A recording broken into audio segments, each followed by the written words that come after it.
Motivation. If you want to describe people with this personality trait, this is the best word you will find. People with high extraversion or extraversion tend to be seen as very enthusiastic, very social, as active people, and all of this has to do with the brain activation of these people. Extroverts have a great activation in their brains in what is called the dopaminergic zone. That is, the brain pathways that act for dopamine, the neurotransmitter of pleasure, tend to be greater in these people. In other words, it is to say that extroverted people are happier, more joyful, and that this is a personality trait related to life satisfactions and positive emotions in general. Robert Sapolsky, a great biologist and neuroscientist, describes how dopamine is not a simple neurotransmitter of pleasure, but of the anticipation of a possible pleasure or a possible reward. That is, when dopamine acts on your brain, it is being activated before you gain something, rather than after you have gained that thing, so to speak. This is what some Greek philosophers, or Clovis de Barros Filho, called love. Because it would be like saying that you only love, so to speak, while you lack something. And after you have it and you have achieved it, it is very likely that you will start wanting something else and something different. And this is a perfect description of extroversion, because they are always motivated to achieve things and the possibility of having a new reward. Extroverts are very easily motivated by things like money, sexuality, and anything that causes excitement, so to speak. There are people who are very driven to achieve something, even if the reward is only in their heads. But before that, we need to understand what motivation really is.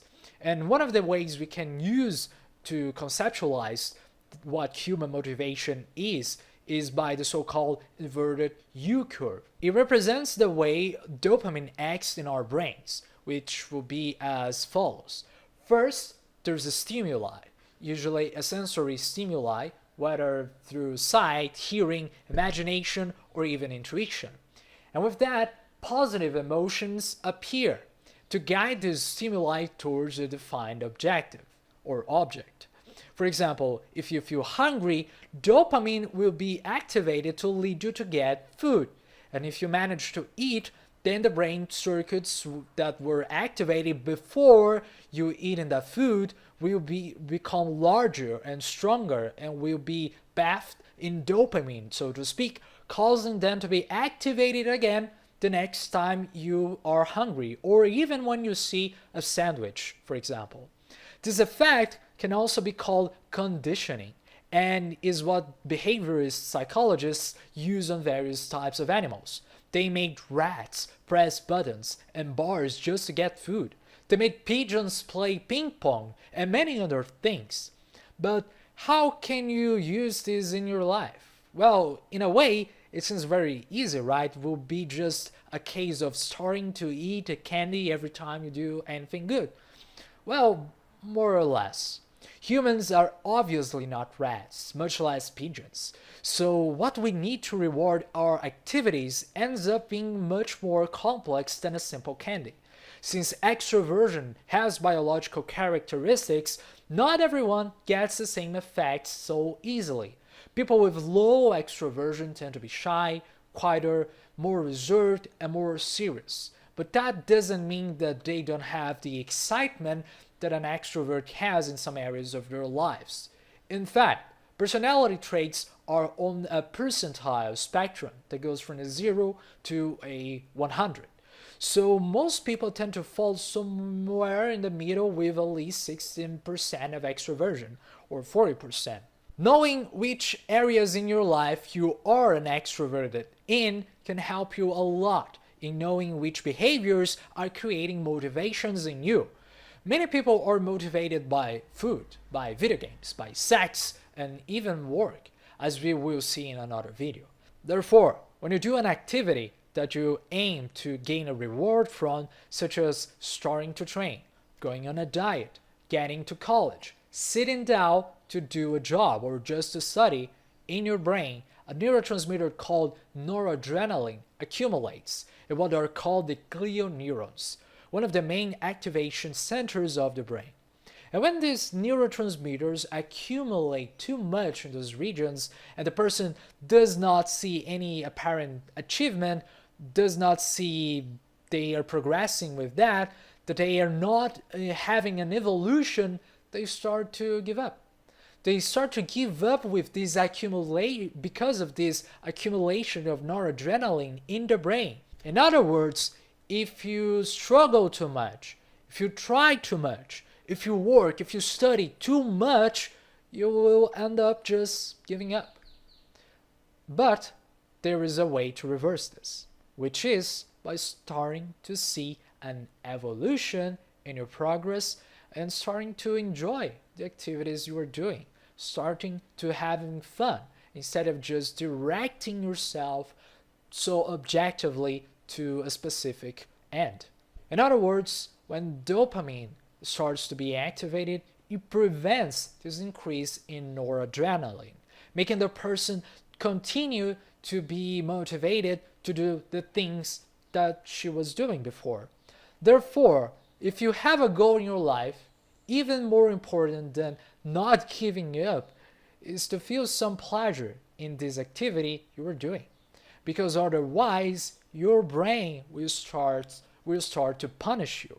And if you start doing an activity that is not related to that one you're striving for and fighting to achieve, so you go like this instead of this, it is likely that dopamine that could be helping you to be motivated to this other goal is being used in other neural circuits.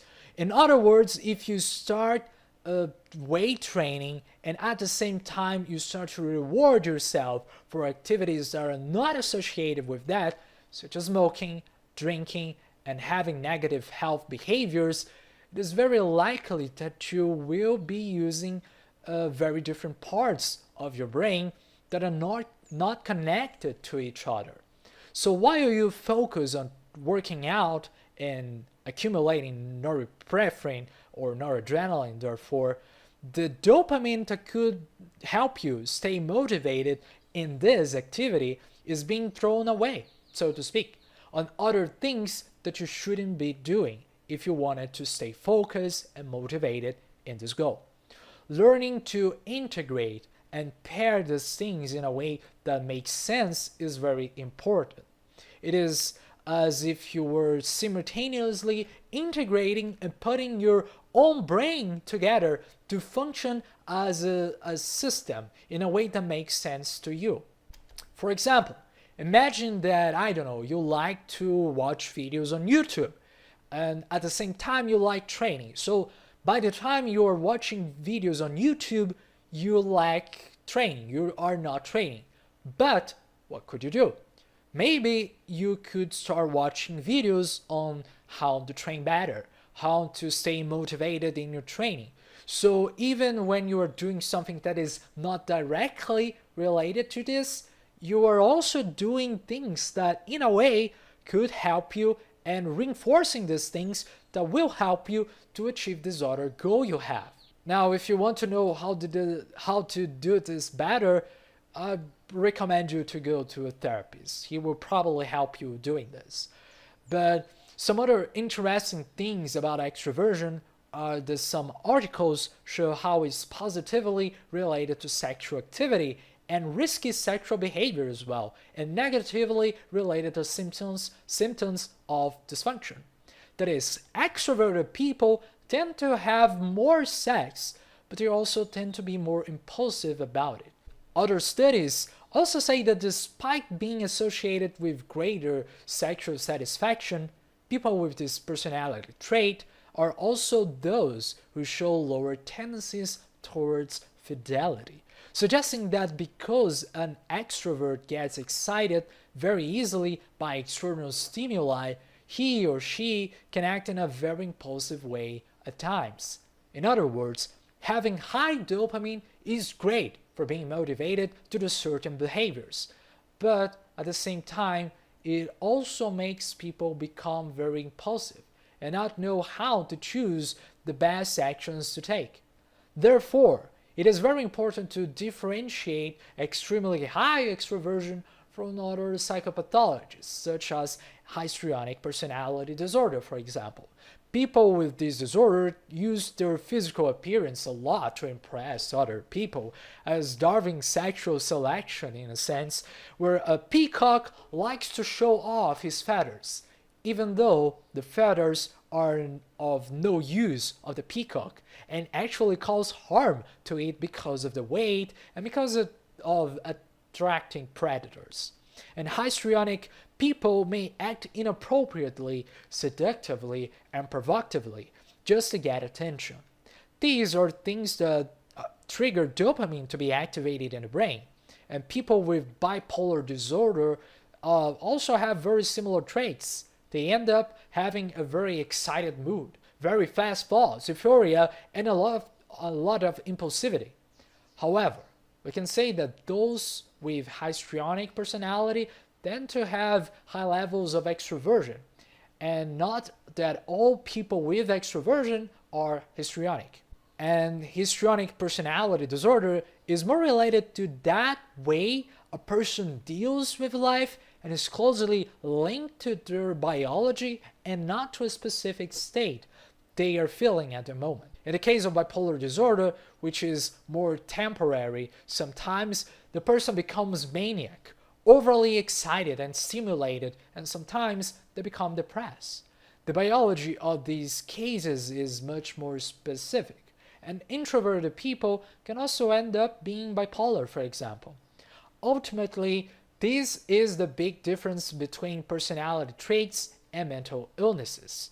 While a personality disorder can be something that a person suffers from in a dysfunctional way, a personality trait is just something that shows how a person is, so to speak, as if it were a pattern of behavior that remains stable throughout their life. It is not possible to change a personality trait, but it is possible to understand them and know how to best use them. In the next video, we will see more about neuroticism, which is, in fact, the opposite trait of extroversion.